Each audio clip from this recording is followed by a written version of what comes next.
Oke, bismillahirrahmanirrahim. Assalamualaikum warahmatullahi wabarakatuh. Semoga teman-teman, adik-adik sekalian, anak-anak sekalian yang di rumah tetap menjaga kesehatan dan protokol kesehatan. Teman-teman, Bu Viola akan perkenalkan, nama saya Bu Viola, yang mana guru mata pelajaran kalian di SMK Islam Batu. Mata pelajaran kali ini saya akan membahas tentang administrasi umum. Jadi sebenarnya Bubio ngajar di kelas 10 keuangan 1, 2, dan 3. Kebetulan ini administrasi umum ada di kelas 10 keuangan 3 saja, begitu ya. Dan pada pagi hari ini saya akan menjelaskan tentang bab 2, yaitu tentang jabatan, tugas, dan uraian pekerjaan pada kegiatan administrasi. Bisa kalian buka nanti di buku sambil lihat bukunya di PDF halaman 20 kayak gitu. Nah, yang pertama kita akan ke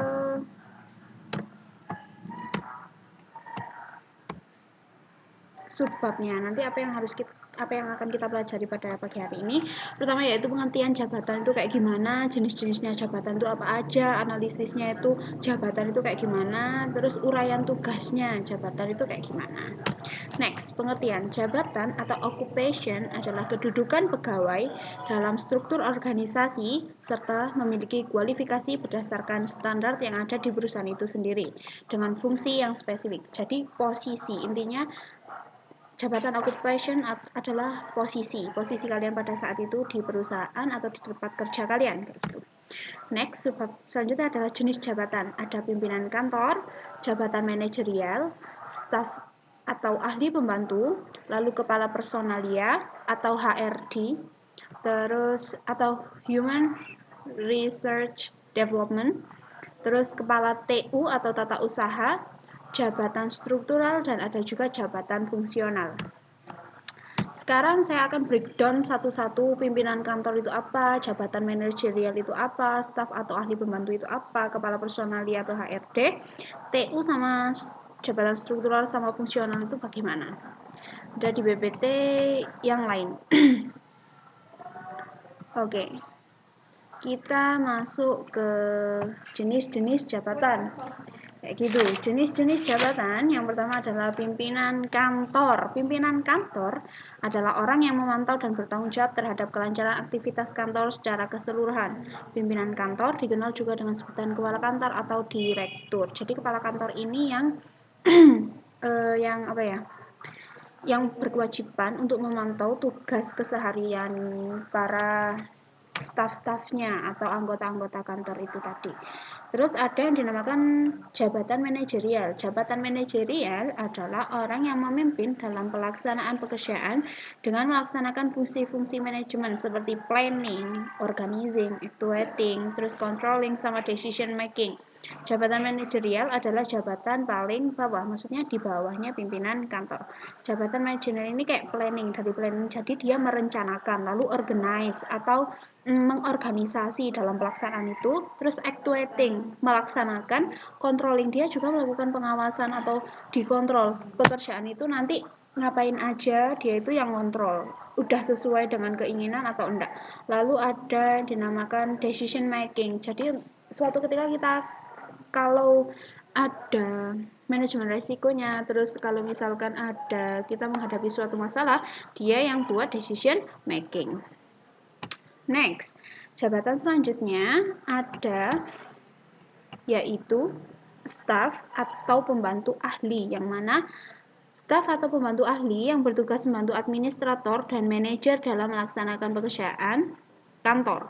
Contohnya, staf simpan pinjam, staf akuntan, dan staf pemasaran. Jadi di setiap jabatan itu nanti ada manajer tadi, tim manajerial, atau yang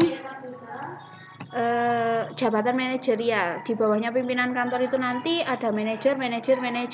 Nah, di bawahnya manajer, dia yang bertanggung jawabnya nanti pertanggungjawabannya untuk si staf pembantu. Setiap manajer itu tadi nanti ada staf-staf pembantu ahli tadi. Staf pembantu ahli yang bertugas membantu administrator dan manajer dalam melaksanakan pekerjaan kantor seperti kayak controlling tadi, terus walaupun decision makingnya tetap terhadap manajerial, tapi staf pembantu ahli melaksanakan fungsi-fungsi di manajerial tersebut tadi. Yang keempat ada kepala personalia atau HRD, Human Resource Department, yang mana orang yang memiliki jabatan ini bekerja di bagian khusus kepegawaian. Mereka bertugas untuk menentukan tenaga kerja yang sesuai dengan yang dibutuhkan oleh perusahaan. Selain itu, HRD juga mengatur dan mengkoordinasi hak-hak pegawai seperti jatah cuti, santunan kesehatan, dan lain-lain. Jadi di suatu perusahaan ini memang ada HRD-nya atau yang bertanggung jawab terhadap kepegawaian, mengurusi nih biasanya tentang cuti-cutinya orang pegawai atau yang bekerja di sana. Terus HRD juga bekerja tentang kapan harus cuti, dikasih pesangon apa enggak, terus merekrutmen atau ngambil orang baru atau pemecatan kayak gitu atas rekomendasi kepala personalia HRD. Jabatan selanjutnya ada kepala TU atau kepala administrasi, yaitu adalah orang yang menentukan garis-garis besar kebijakan dan tujuan yang harus dijalankan oleh kantor serta memberikan pelayanan teknis dan administrasi kepada semua satuan unit. Tugas bidang tata usaha meliputi perencanaan, pelaporan, dan kepegawaian. Jadi seperti sekretarisnya suatu kantor kayak gitu. Dia yang mengurusi pengadministrasian setiap departemen dan setiap manajerial kayak gitu. Selanjutnya ada yang dinamakan jabatan struktural. Jabatan struktural itu apa sih? Yaitu jabatan secara tegas diatur dalam sebuah organisasi. Jabatan struktural memiliki beberapa tingkatan yang tersusun dari yang paling rendah yaitu eselon 4B hingga paling tinggi yaitu eselon 4A. Saya jelaskan jabatan struktural sama jabatan fungsional dulu, nanti baru saya kasih pembedaannya. Kalau jabatan fungsional adalah jika jabatan struktural diatur secara tegas dalam organisasi, tidak demikian dengan jabatan fungsional. Meskipun secara teknis jabatan fungsional tidak tercantum dalam struktur organisasi jabatan ini, tetap memiliki tugas pokok dan tanggung jawab yang sangat penting. Jadi gini, biasanya kalau kalian di suatu organisasi itu kan ada jabatan struktural kayak misalnya ketua, wakil, bendahara, sekretaris kayak gitu kan ya. Nah, biasanya kan mereka dalam menjalankan tugasnya juga tidak sesuai dengan tupoksi. Nah, yang membackup adalah jabatan fungsional. Ada seseorang yang berperan sebagai sekretaris atau bendahara yang melaksanakan fungsi tersebut.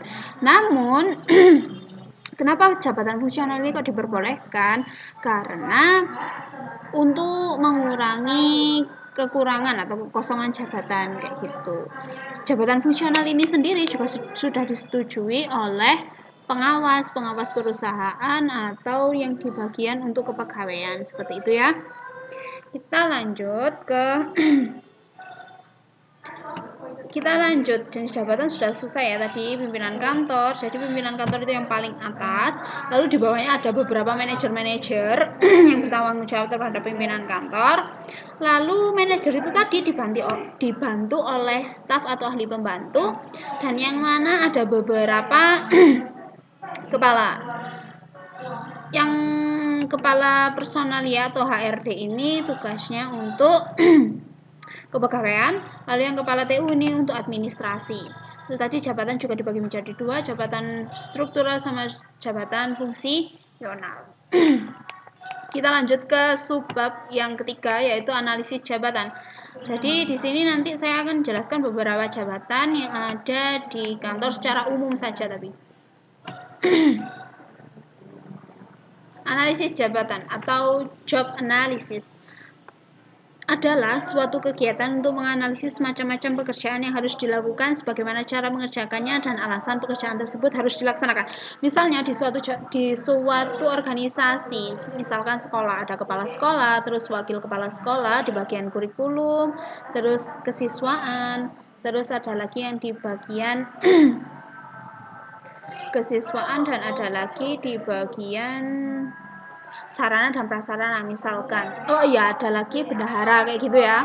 Ada 5 jabatan ini. Nah, job analisis dari setiap kepala sekolah itu ngapain aja? Bendahara ngapain aja? Sekretaris ngapain aja? Waka kurikulum, waka apa lagi? Sarana prasarana itu ngapain aja, nanti dijelaskan pada job analisis kayak gitu. Misalkan kalian seorang akan nantinya akan diarahkan sebagai seorang akuntan, maka di akuntan itu ada yang namanya junior audit sama senior audit. Nah, job analisisnya itu ngapain aja, hak dan kewajiban yang harus dilakukan itu apa saja.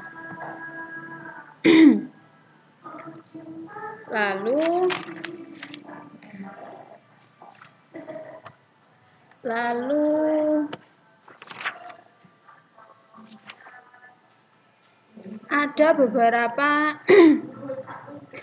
analisis jabatan atau job analisis menurut beberapa ahli. Kalian bisa baca sendiri di halaman 23, buku administrasi umum karangannya Sri Endang, penerbitnya Erlangga. Buku seperti ini saya akan jelaskan ya, saya bacakan saja. Karena ini sifatnya adalah teori atau penjelasan pengertian, maka saya tidak bisa menjelaskan lebih lanjut. Menurut Dr. Andes M. Manulang, job analisis atau analisis jabatan merupakan suatu proses untuk membuat uraian sedemikian rupa sehingga dari uraian tersebut dapat diperoleh keterangan-keterangan yang diperlukan untuk menilai kebutuhan akan jabatan tersebut. Menurut Profesor Dr. Komarudin, analisis jabatan adalah proses untuk memperoleh segenap fakta jabatan yang berhubungan. Biasanya, analisis jabatan tersebut mencakup penciptaan pernyataan tertulis yang terpisah seperti itu. Lalu menurut Dr. Andes Mukijat, yang ketiga Dr. Andes Mukijat, analisis jabatan merupakan hal yang penting dalam manajemen kepegawaian karena hasilnya dapat digunakan dalam hampir semua program kepegawaian. Lanjut, di subbab tadi saya juga akan menjelaskan tentang manfaat job analisis. Manfaatnya apa aja?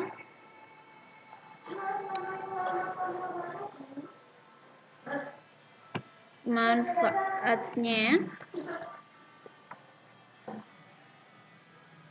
ini langkahnya. Bentar.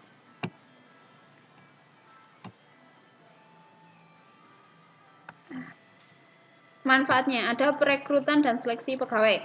Jadi kenapa ada job analisis di setiap bagian, orang yang melakukan hak dan kewajibannya di bagian tugas tersebut, supaya kalau nanti ada perekrutan atau seleksi pegawai, dia bisa bertindak sesuai dengan bagiannya gitu. Seperti kalian masuk di SMKI, bagian yang menyeleksi adalah panitia kayak gitu. Terus kompensasi gaji pegawai. Buat apa sih ada job analisis? Nah, misalkan kalian bekerja di kantor akuntansi kayak gitu ya.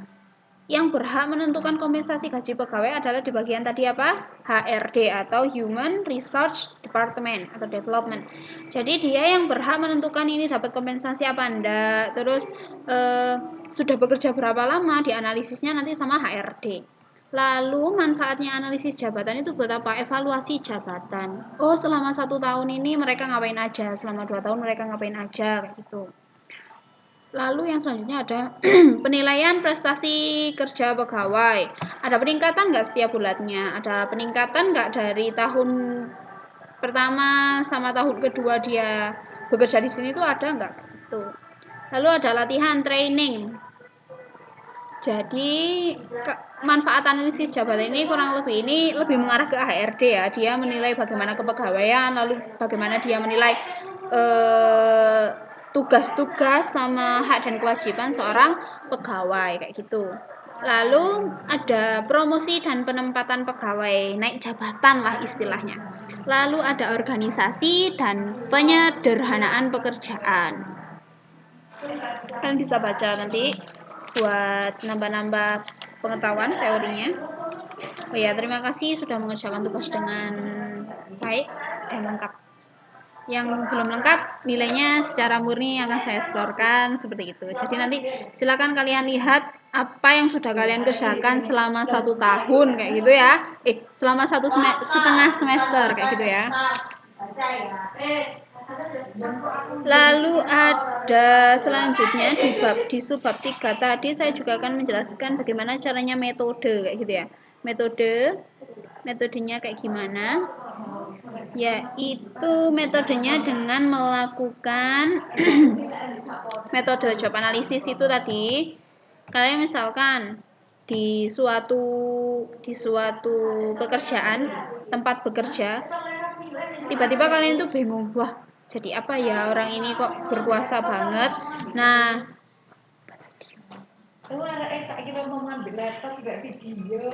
lalu gimana cara menganalisnya? Kita buat kuesioner, terus pengamatan observasi, wawancara, sama menulis laporan. Oh, orang tersebut melakukan kegiatan tersebut. Jadi kayak kita bisa menarik kesimpulan apa pekerjaan orang tersebut dan apa fungsi jabatan struktural sama jabatan fungsionalnya orang tersebut di tempat kerja itu. Oke kan ya? Lalu di subbab terakhir, kita akan ke sesi terakhir. Di bagian D ada jabatan administrasi dan uraian tugasnya. Nanti kita akan belajar tentang office administratif itu apa, junior administratif assistant itu kayak gimana, administratif assistant itu kayak gimana, lalu eksekutif administratif assistant sama office manager. Office manager itu kayak kepala kantor tadi yang sudah saya jelaskan sebelumnya, kurang lebih seperti itu. Nah, untuk tugas-tugasnya, kalian kalau misalkan mau lebih mengerti atau lebih kayak gini ya, itu bisa dilihat dari halaman 27 sampai halaman 30. Sekali lagi, bukunya adalah buku Administrasi Umum Kurikulum 2013 KIKD 2017 karangan Sri Endang R dengan Bu Sri Mulyani dengan Suyeti, terbitannya Erlangga. Kalian bisa lihat ini ya. Dan saya akan membahas satu-satu dari kelima ini nanti. Ini adalah sesi terakhir pembelajaran kita. Ada office administratif. Tugasnya ngapain aja? Membuat naskah sederhana, lembar kerja, terus buat software, terus meneruskan telepon. Jadi kalau misalkan ada telepon masuk kring-kring, halo, bisa bicara dengan kepala kantor. Oh iya, bisa silakan. Mereka akan meneruskan kayak gitu ya. Terus menggunakan peralatan kantor, fotokopi. Jadi kalau misalnya kalian prakrin disuruh buat fotokopi, itu nggak apa-apa, itu termasuk jabatan administrasi di office administratif kayak gitu. Lalu menerima dan mengatur tamu kayak front office-nya gitu ya, front office-nya. Terus melakukan pengarsipan data, surat menyurat kayak gitu. Selanjutnya juga ada junior administrative assistant. Junior administratif itu membuat dokumen, lembar kerja, menerima, meneruskan telepon, hampir sama kayak tadi, tapi dia ini masih di training kayak gitu, masih di training. Nah, yang administrative assistant atau sekretaris dia ngapain aja? Harus pandai-pandai berkomunikasi, terus menguasai komputer. Poinnya ada di menguasai komputer, Ctrl B. Kayak gini ya. Terus memiliki jiwa kepemimpinan tinggi, dapat mengatur administrasi, dapat mengatur jadwal kayak gitu. Dan dapat memberikan pelayanan yang baik kepada pelanggan atau klien ataupun atasan-atasan yang memiliki jabatan struktural dan fungsional.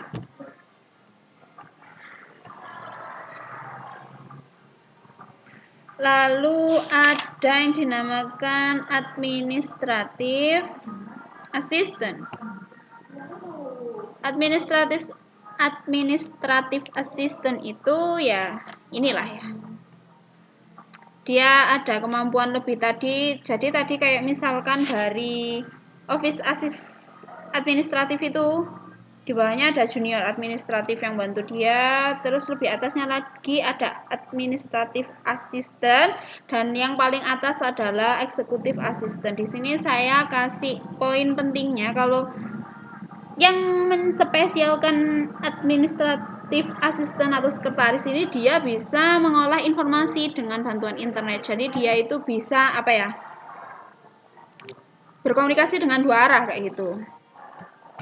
Lalu di atasnya ada eksekutif administratif asisten atau sekretaris eksekutif. Dia ini yang menjembatani antara direktur-direktur sama manajer manajerial. Di atasnya juga si eksekutif ini, di atasnya administratif asisten. Lalu dan yang paling terakhir ini ada office manager. Office manager ini adalah yang dia bisa pandai-pandai memimpin kantor, terus bisa memfungsikan sumber daya manusia itu secara maksimal, terus memaksimalkan kinerja pegawainya. Lalu dia juga bisa berkomunikasi ke seluruh pelanggan organisasi, baik itu yang dari junior sampai senior kayak gitu. Mungkin itu poin di bab 2 yang belum saya jelaskan dari bulan kemarin. Kurang lebihnya saya mohon maaf. Untuk tugasnya silakan yang belum silakan dikumpulkan, dikirimkan di sekolah. Ya banyak salah kata mungkin. Assalamualaikum warahmatullahi wabarakatuh.